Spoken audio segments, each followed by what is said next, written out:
Bonjour et bienvenue aux Racines de la Liberté, ici Éric Martin. Les Racines de la Liberté, c'est un podcast pour toute personne qui veut découvrir ou redécouvrir des auteurs de la théorie critique, de la tradition philosophique, de la pensée québécoise.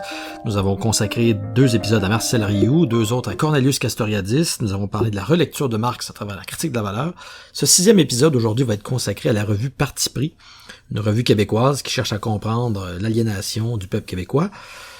Je travaille ici à partir du chapitre sur Parti pris dans mon dernier livre, Un pays en commun, que vous trouvez aux éditions Éco-Société. Mais je pense qu'il faut absolument aussi aller lire l'anthologie très importante de la revue qui a été réalisée par Jacques Pelletier, publiée chez Luxe en 2013. Aujourd'hui, je vais essayer de montrer comment, dans le Québec des années 60, une revue qui a été fondée par un groupe de jeunes intellectuels va tenter, à partir de la pensée de la décolonisation, d'analyser la situation du peuple canadien-français comme étant un peuple colonisé suite à la conquête britannique et à la mise en place de l'État fédéral canadien de 1867. On va donc parler à l'époque, dans cette revue Parti pris, du Canadien-français comme d'un colonisé. Petite mise en garde avant de commencer, mais en réalité, la situation du Québec est plus complexe que ça. Et c'est quelque chose sur lequel on insiste d'ailleurs de plus en plus aujourd'hui, mais c'est aussi quelque chose dont certains auteurs de Parti pris étaient déjà conscients. Là, je pense à Hubert Aquin qui publiait dans Parti pris, mais qui avait aussi publié dans la revue Liberté un texte qui s'appelle « La fatigue culturelle du Canada français » en 1962. Un texte dont on traitera sans doute dans un prochain podcast, dans lequel il reconnaissait justement le statut complexe du Québec. Je dis complexe parce que le Québec est à la fois ce qu'on appelle une colonie d'établissement, settler colony, donc c'est-à-dire la France, en tant que métropole coloniale, va établir ici une colonie, donc les Français d'Amérique du Nord vont se trouver au départ dans une situation de colonisateur à l'égard des premiers peuples ou des Autochtones. Par la suite, la conquête britannique va venir poursuivre l'oppression des peuples autochtones, tout en assujettissant les Canadiens français à l'oligarchie anglo-canadienne et donc en les colonisant eux aussi d'une autre manière. Le Québec est donc dans une drôle de situation un peu étrange, là, c'est-à-dire qu'il est à la fois un colonisateur, colonisé à son tour. C'est pourquoi j'explique dans mon ouvrage Un pays en commun qu'il faut considérer le Canada comme un dispositif qui a été créé pour nier d'abord l'autodétermination des peuples autochtones et ensuite celle du peuple du Québec. Et donc ces deux groupes-là ont tout intérêt à se débarrasser de la tutelle du colonialisme canadien pour se reconnaître mutuellement leur autonomie, leur souveraineté et ensuite essayer de coopérer et de cohabiter dans le respect et la solidarité. L'aliénation dont nous souffrons et qui existe à tous les niveaux vient de ce que nous sommes colonisés et exploités.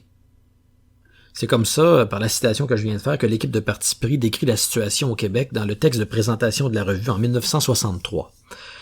Dans cette phrase-là, on nomme et on fait la synthèse, on pourrait dire, en 2 formes d'aliénation qui maintiennent la population du Québec dans un statut de dominé. D'abord, la domination du fédéralisme, puis de la culture anglo-américaine, font des Québécois et des Québécoises des colonisés.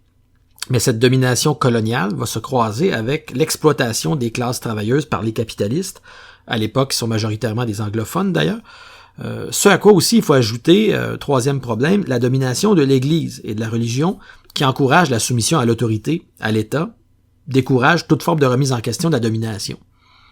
Et donc à cette triple aliénation, capitaliste, coloniale et religieuse, la revue Parti pris va répondre par son propre triptyque en 3 branches, socialisme, indépendance, laïcité, 3 idées clés pour faire éclater le cadre d'un Québec perçu comme arriéré et pour redonner au peuple la liberté et la capacité de se gouverner lui-même. Parti pris, c'est une revue qui dure pas très longtemps, on parle d'environ 5 ans, entre 1963 et 1968. On est en pleine révolution tranquille. On trouve alors des jeunes militants, étudiants, intellectuels, ils ont à peine 20 ans, qui vont fonder cette revue, parmi lesquels André Brochu, Paul Chamberlain, Pierre Maheu, André Major, Laurent Giroir, Jean-Marc Piot. Mais on va aussi publier les André Ferretti, Patrick Strachan, Hubert Aquin, Gaston Miron et beaucoup d'autres, la liste est trop longue. D'ailleurs, la revue va se vouloir un mélange de théorie politique et de littérature et de poésie. Par exemple, sur le fond de la littérature, on veut aussi faire éclater une forme d'écriture que l'on considère aliénante, bourgeoise, ce qui explique pourquoi on va chercher une nouvelle manière d'écrire, une nouvelle langue qui vont se mettre du côté des exploités, notamment à travers la valorisation du joual. Donc, que ce soit en politique ou en littérature, l'objectif est le même, débusquer l'aliénation au Québec et la faire éclater. Bon, les activités de la revue vont déborder, puis ces idées vont essaimer. On va fonder une maison d'édition qui va d'ailleurs survivre à la revue, qui va publier Le Cassé, notamment de Jacques Renaud, aussi le célèbre ouvrage Nègre blanc d'Amérique de Pierre Vallière, On va fonder des clubs de lecture un peu partout, et éventuellement, ces clubs de lecture vont devenir à leur tour un mouvement politique, le Mouvement de libération populaire, ou MLP, où seront notamment impliqués Vallière, mais aussi Charles Gagnon, qui arrivaient, eux, de la revue Révolution québécoise. Pour la petite histoire, ce parti MLP va fusionner en 66 avec le PSQ, le Parti socialiste du Québec, qui va disparaître lui-même en 1968. Alors certains membres vont aller rejoindre la gauche du Rassemblement pour l'indépendance nationale, le RIN, surtout associé à la figure de Pierre Bourgault. Mais on y reviendra tantôt parce qu'au fond, il n'y avait pas juste Pierre Bourgault dans le RIN, bien sûr, il y avait aussi des gens comme André d'Allemagne et André Ferretti, j'y reviens tantôt. Alors, Parti pris va chercher à analyser la société québécoise de manière globale en l'étudiant comme une totalité, comme un tout, traversé par des dynamiques aliénantes. Sous l'influence des idées marxistes, mais aussi de l'existentialisme de Jean-Paul Sartre et du socialisme décolonisateur ou tiers-mondiste, notamment la pensée des Frantz Fanon, Aimé Césaire, Albert Memmi, Jacques Berck, et ainsi de suite. Pour les artisans de la revue, je les cite, « Le Québec est une société colonisée et exploitée. Colonisé de l'intérieur par la minorité possédante anglophone et de l'extérieur par l'État fédéral et centralisateur et par la puissance impériale américaine. Exploité par les capitalistes de toutes les catégories. » Fin de la citation. Bon, en plus de ces deux dominations, comme on l'a dit, coloniales et capitalistes, il y a une troisième puissance aliénante qui vient soutenir tout ça, c'est l'Église catholique, avec son influence passéiste et réactionnaire. Donc, Parti pris, c'est une revue qui est à la fois socialiste, anticolonialiste, indépendantiste et qui est en faveur de la laïcité. On pourrait dire que son travail, c'est d'identifier puis ensuite d'éliminer toutes les médiations aliénantes qui empêchent le peuple du Québec de se saisir directement de lui-même et de sa liberté de s'auto-gouverner. Un des adversaires de la revue, ça va être Pierre Elliott Trudeau, qui est issu d'une autre bande qui s'appelle la revue Cité Libre. Une revue qui a été une opposition à Duplessis, mais qui va atterrir sur des positions plus libérales ou humanistes abstraites. Justement, c'est le problème de Trudeau, c'est qu'au fond, il se réclame d'un certain humanisme, mais c'est un humanisme abstrait et libéral, c'est-à-dire qu'il va défendre la liberté de l'individu et va combattre l'indépendance du Québec parce que pour lui, le nationalisme, ça conduit automatiquement au conflit, à la guerre. Et donc, l'individu doit se libérer tout en combattant le nationalisme. Pour les gens de Parti pris, au contraire, Trudeau, c'est l'exemple parfait de l'intellectuel québécois qui recherche le succès individuel au détriment du seul vrai succès qui serait la libération collective, la libération de toute la société du Québec. Comme le dirait Gilles Labelle, Trudeau, c'est le défenseur d'une liberté abstraite, alors que Parti pris essaie de penser plutôt une liberté concrète, située, enracinée.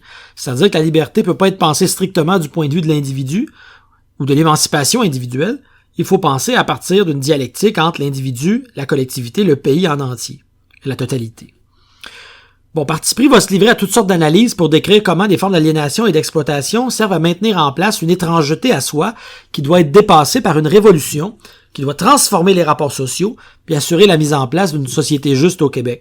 Le tout dans une perspective internationaliste de solidarité avec tous les mouvements de décolonisation qui vont de l'Algérie à Cuba, en passant par les luttes des Noirs aux États-Unis avec lesquelles Parti pris va se solidariser. Pour parler comme Cornelius Castoriadis, puis là-dessus vous pouvez retourner aux épisodes antérieurs, Parti pris va constater que les Québécois détiennent pas les instruments de l'autogouvernement, de l'autonomie, de l'autodétermination, on pourrait dire, qui leur permettraient de participer à l'auto-institution de la société. Le vrai gouvernement est ailleurs. Il est à Ottawa, puis il est aussi, au fond, disons-le, à Washington. Donc, les institutions politiques qui sont en place empêchent la liberté, empêchent l'autonomie, maintiennent en place une société hétéronome, et donc elles doivent être transformées, à travers d'abord une rupture avec le régime politique dominant, ces institutions, la Constitution canadienne, ce qui exige de faire l'indépendance. Mais, comme on l'a dit, cette aliénation qui est politique, institutionnelle, va se doubler d'une absence de démocratie dans le secteur de la production économique, parce qu'au fond, les décisions économiques importantes sont contrôlées par les exploiteurs de la bourgeoisie capitaliste. C'est pourquoi Parti pris pense que l'indépendance ne suffira pas, et estime qu'il faut aussi combiner l'indépendance au socialisme. Parce qu'autrement, on va gagner d'un côté une liberté qu'on va perdre aussitôt de l'autre côté, parce qu'on va continuer à vivre une existence non libre, qui est celle d'exploiter, qui sont aux mains du capital local aussi bien qu'étranger, et qui ne décident rien.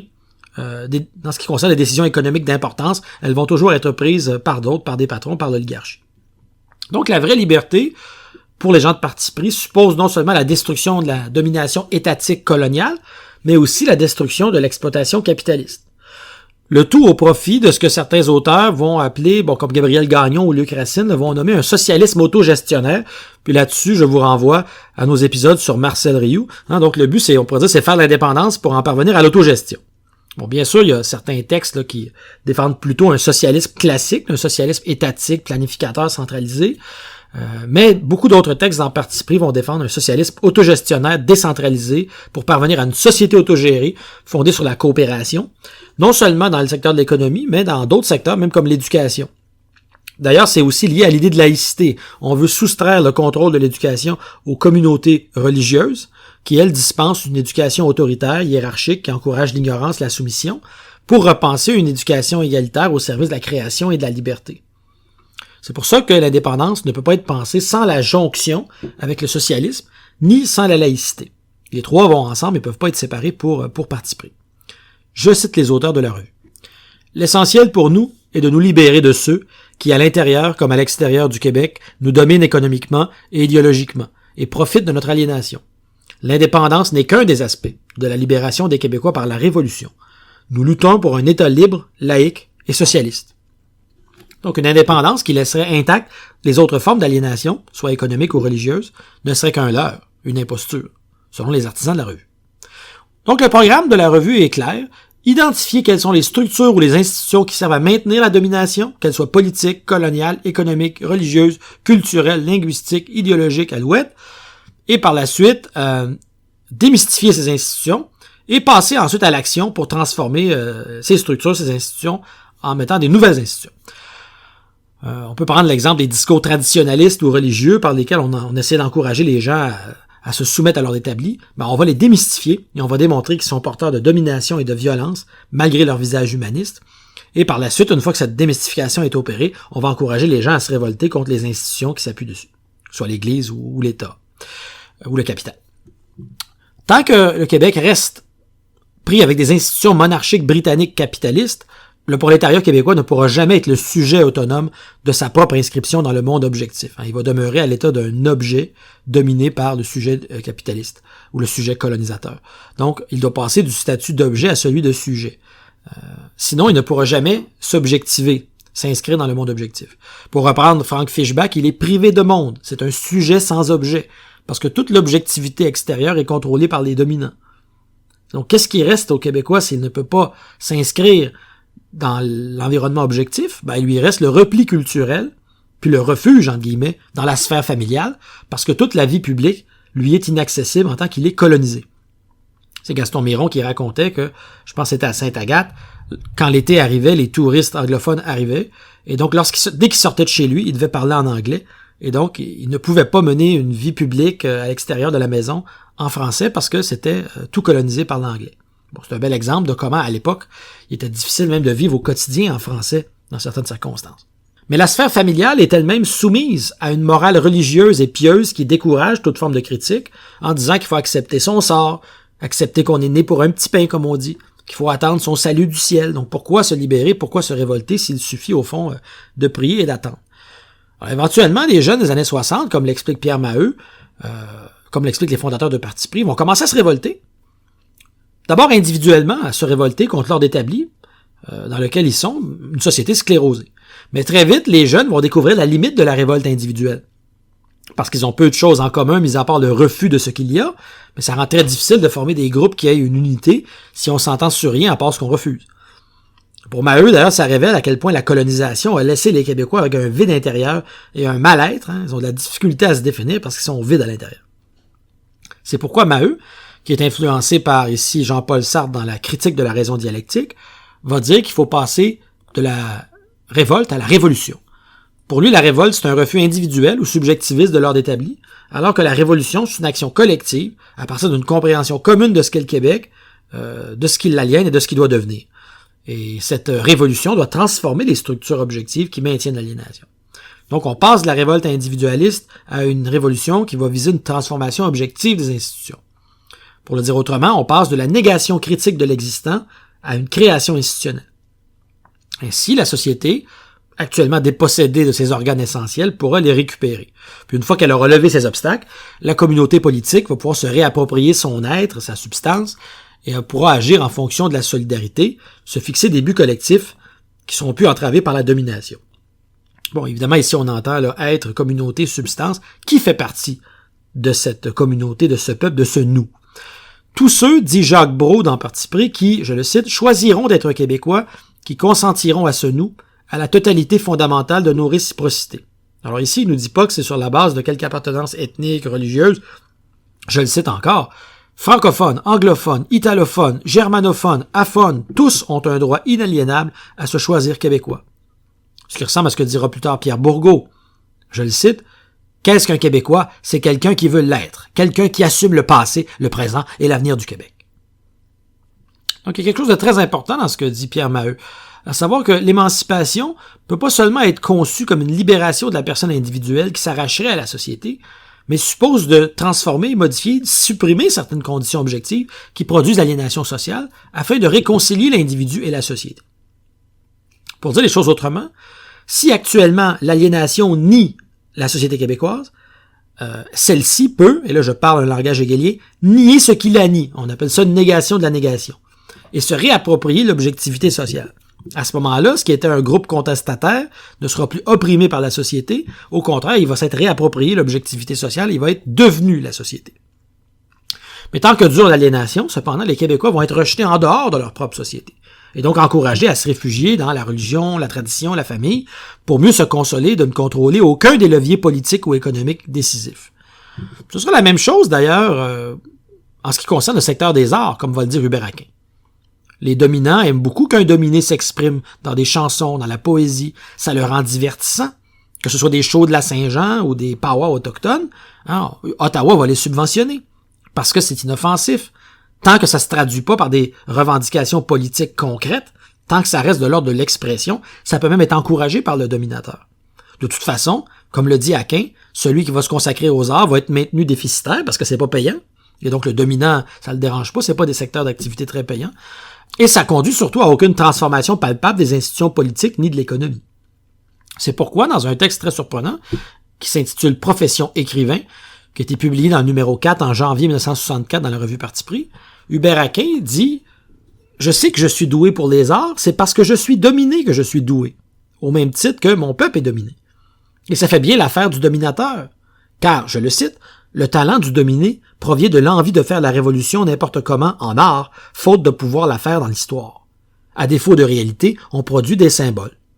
Dans notre pays désagrégé, je refuse l'apaisement que j'ai trop souvent cherché dans la cérémonie bégayante de l'écriture. Au fond, je refuse d'écrire des œuvres d'art, après des années de conditionnement en ce sens, parce que je refuse la signification que prend l'art dans un monde équivoque. Artiste, je jouerai le rôle qu'on m'a attribué, celui du dominé qui a du talent. Or, je refuse ce talent. Confusément peut-être, parce que je refuse globalement ma domination. Le bon petit Canadien français, promis à un brillant avenir dans des choses frivoles, entreprend soudain de produire un écrit dominé par une thématique de refus d'écrire. Un non-sens qui ne saurait accéder à une signification que par l'explosion simultanée de tous les bâtons de dynamite qui pourrissent actuellement dans les arsenaux de la province de Québec. Bon, on reconnaît là la parole explosive de Hubert Aquin. Ce même rapport malaisé à l'écriture et à la littérature, on va aussi le trouver chez Gaston Miron, qui va dire dans Un long chemin, numéro de janvier 1965, je le cite, « Une fois que j'eus assumé ma condition de colonisé, j'estimai face à l'écriture que la seule attitude convenable résidait dans le silence, forme de protestation absolue, refus de pactiser avec le système par le biais de quoi que ce soit, fût-ce par la littérature. Le seul qui en était venu là, c'était Hubert Aquin, avec qui j'en avais parlé à l'occasion. » Donc on se rend compte pourquoi ça a été si difficile par la suite de convaincre Gaston Miron de publier ses poèmes entre deux couvertures, parce qu'on sait que ce sont ses amis qui ont fait pression sur lui pour nous donner enfin l'homme rapaillé par chance. Donc on a un problème, comme va le relever Jean-Marc Piot, c'est l'absence de contrôle des leviers politiques et matériels qui empêchent l'émergence d'une culture vivante au Québec. L'élite fédérale capitaliste cléricale contrôle tout, et la culture ne peut exister que comme un refuge pour ceux qui n'ont d'emprise sur rien d'autre, plutôt que de s'exprimer à travers les leviers politiques, économiques et autres. Bon. Donc ce sont ces leviers que, historiquement, le mouvement indépendantiste disait vouloir récupérer. Par contre, évidemment, c'est possible que ces leviers-là soient arrachés à la bourgeoisie fédéraliste par une petite bourgeoisie capitaliste francophone, puis que le Québec indépendant devienne un petit Canada en miniature, où la majeure partie de la population ou du prolétariat continuerait d'être dominée politiquement et économiquement par une classe dominante, une oligarchie, une élite possédante, ce qui n'aurait pas réglé grand-chose. C'est pourquoi la sortie de la Confédération canadienne par l'indépendance doit, pour parti pris, être mise en œuvre par un parti révolutionnaire qui veut redonner le pouvoir aux classes travailleuses. Sinon, l'indépendance va être confisquée par la bourgeoisie. On peut donc pas se limiter à un changement politique de drapeau. À l'inverse, on peut pas non plus seulement réclamer des mesures sociales réformistes de justice sociale comme le fait le NPD fédéral. Bon, d'abord parce que c'est loin du socialisme, mais aussi parce que c'est quelque chose qui laisse intact le régime politique, la Constitution canadienne, les institutions canadiennes, et donc toute l'aliénation politique coloniale, non seulement à l'égard du Québec, mais à l'égard des Autochtones, elle reste maintenue malgré ces réformes. Donc, décolonisation et libération des classes travailleuses à l'égard du travail aliéné. Là, je vous renvoie à notre podcast sur la critique de la valeur. Donc, la décolonisation et la libération des classes travailleuses à l'égard du travail aliéné sont deux éléments dialectiquement liés et qu'on ne peut pas séparer. L'indépendance et le socialisme sont dialectiquement liés. Si le Québec accomplit son passage vers un socialisme décolonisé, il pourrait même servir d'exemple dans le reste du monde en montrant qu'une autre manière de vivre est possible, en dehors du colonialisme et du capitalisme, et en travaillant en solidarité avec tous les autres peuples victimes du colonialisme. Donc le Québec pourrait être une source d'inspiration, un pays pour le monde, de la même façon que lui aussi s'inspire de toutes les luttes qui sont faites ailleurs. J'ai parlé tantôt de l'Algérie, de Cuba, des Noirs américains, ainsi de suite. Bon. Une transformation révolutionnaire au Québec, ça suppose que le syndicalisme cesse de se limiter à la seule défense des acquis, des conventions collectives, de demander des gains pragmatiques à court terme pour retrouver un syndicalisme de combat, une action politique globale qui a pour but de transformer toute la société.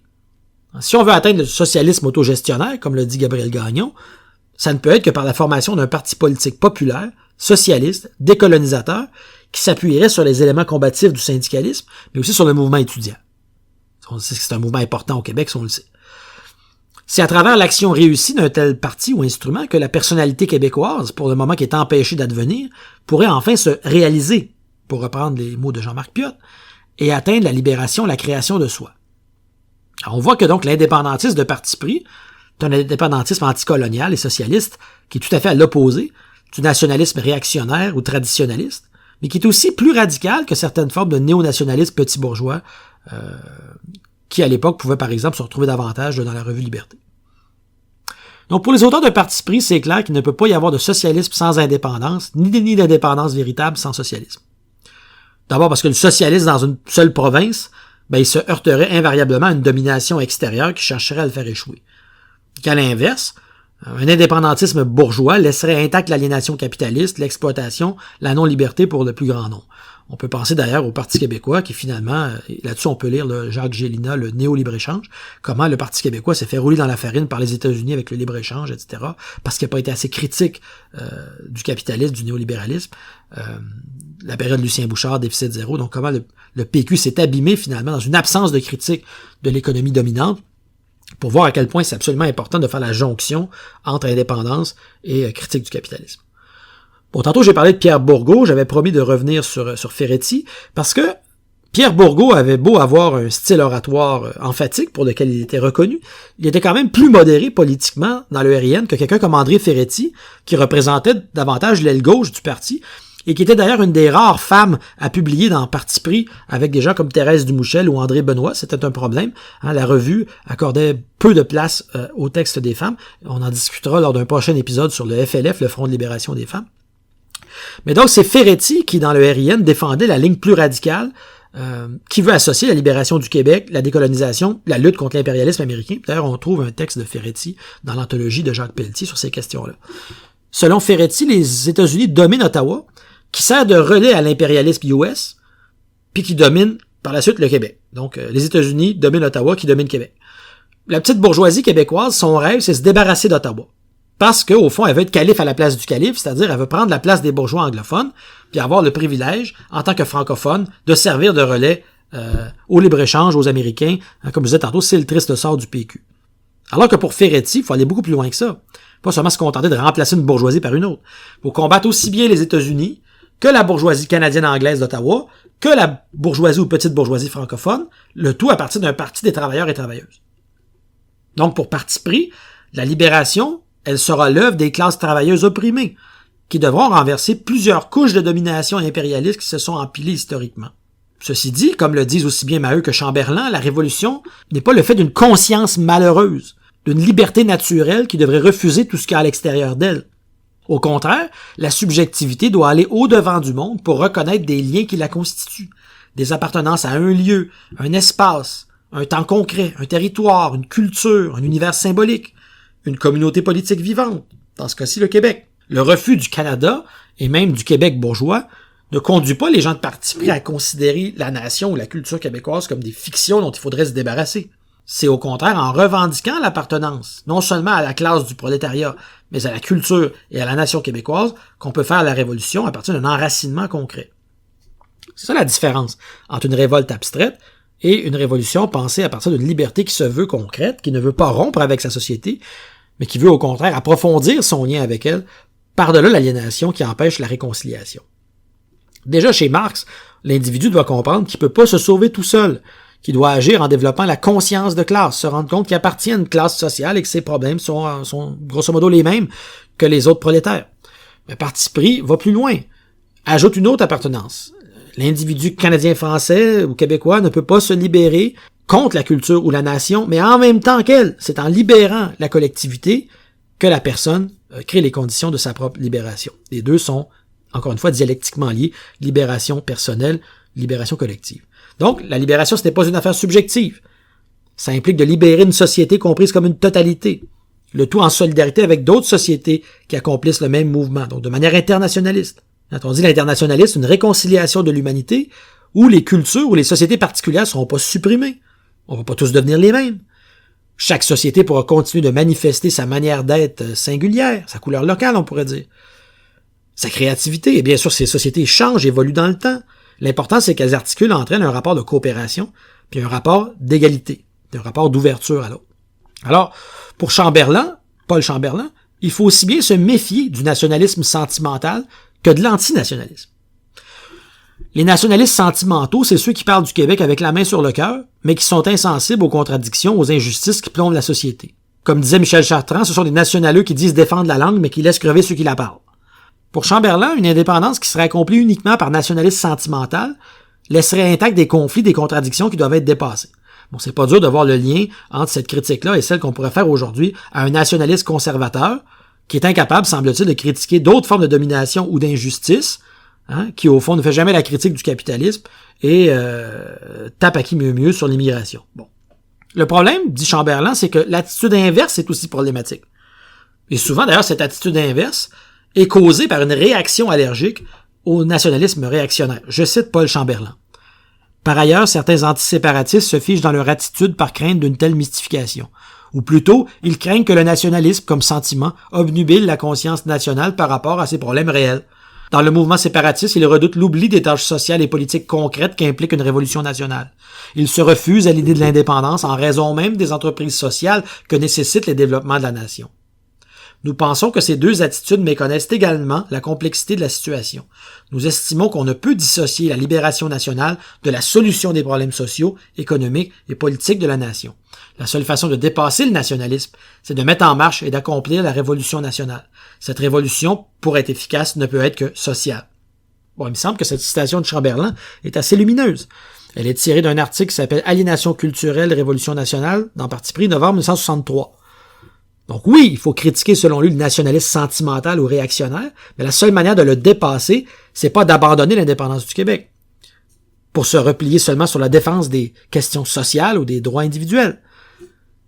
C'est au contraire en accomplissant la révolution nationale, la libération de la collectivité par l'indépendance, qu'on peut passer à une étape, on pourrait dire, où le problème du nationalisme aura été résolu et où finalement la justice sociale va aussi pouvoir être réalisée. Parce que si cette révolution n'est pas sociale, elle va laisser intact des injustices, des contradictions, des conflits qui empêchent la liberté. Bon, c'est dur quand on lit ce texte-là, qui pourtant, je l'ai dit, date de 1963, c'est très dur de ne pas penser au débat public d'aujourd'hui. Dans nos médias, de manière très spectaculaire, on a un débat polarisé, on pourrait dire binaire, manichéen, entre deux catégories. D'un côté, des nationalistes qui parlent de la nation avec emphase, mais qui ignorent la question sociale, qui font pas la critique du capitalisme, ainsi de suite. De l'autre côté, des défenseurs de la question sociale, certains en tout cas, pour qui le mot d'indépendance rimerait automatiquement avec racisme, xénophobie, fermeture d'esprit, ainsi de suite. Je pense par exemple à cet artiste québécois, j'ai lu une entrevue la semaine dernière dans un journal. L'artiste en question se montrait très sensible, avec raison, à plusieurs injustices très importantes, notamment la question autochtone par exemple. Mais dès qu'on l'interrogeait sur l'indépendance du Québec, il répondait je sais plus trop où je me situe là-dessus. C'est une question qui a été monopolisée par des xénophobes, disait-il, qui me font peur. De toute façon, disait-il encore, j'aime Vancouver, j'aime Toronto après tout. Est-ce que c'est pas là une belle illustration de la confusion binaire ou manichéenne dans laquelle on se trouve? C'est-à-dire que la jonction entre décolonisation, socialisme, indépendance, laïcité, qui était une synthèse à parti pris, semble aujourd'hui être devenue impensable et on a une tendance à opposer, au fond, d'un côté, la nation et de l'autre, la justice sociale, et à faire en sorte que ces questions-là soient le monopole d'un groupe ou d'un autre. D'un côté, les nationalistes, puis de l'autre côté, ceux qui s'occupent de la justice sociale, comme si, au fond, ces choses-là ne pouvaient pas être synthétisées. Alors que ce que Chamberlain et les autres auteurs de Parti pris essayaient de dire, c'est justement qu'on ne peut pas défendre l'indépendance sans l'articuler à une critique des autres formes d'injustice, d'aliénation, de domination, de hiérarchie. Puis qu'on ne peut pas obtenir la justice sociale sans transformer les institutions politiques coloniales aliénantes du Canada. Si on demande uniquement des droits individuels au nom de la Charte canadienne des droits et libertés, on reste à l'intérieur du système fédéral canadien, et c'est un système, comme le relevait d'ailleurs Alain Deneau dans Relations, qui est un projet colonial réussi et qui va continuer de rester un projet colonial tant qu'il ne sera pas démantelé. Puis c'est d'ailleurs ce que plusieurs autochtones soulèvent à juste titre. C'est la richesse de Parti pris que de poser le lien nécessaire entre la rupture avec le carcan fédéral par l'indépendance d'un côté puis le socialisme de l'autre. Comme le dit Jacques Pelletier, on peut considérer que le projet de révolution globale ou totale qu'a essayé d'articuler Parti pris, c'est la contrepartie positive ou la réponse au refus global de 1948.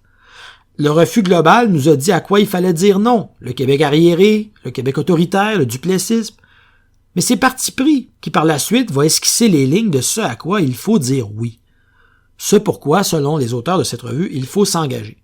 Le démantèlement des institutions coloniales, capitalistes, cléricales, l'avènement de ce que Fernand Dumont appelait un socialisme d'ici, dans leur cas un socialisme autogestionnaire, pensé à partir de la liberté d'une collectivité politique et d'une culture vivante, puis rendu possible à travers, je les cite, une révolution nationale démocratique accomplie sous l'impulsion des classes travailleuses. Merci, c'est tout pour cet épisode sur Parti pris. À la prochaine.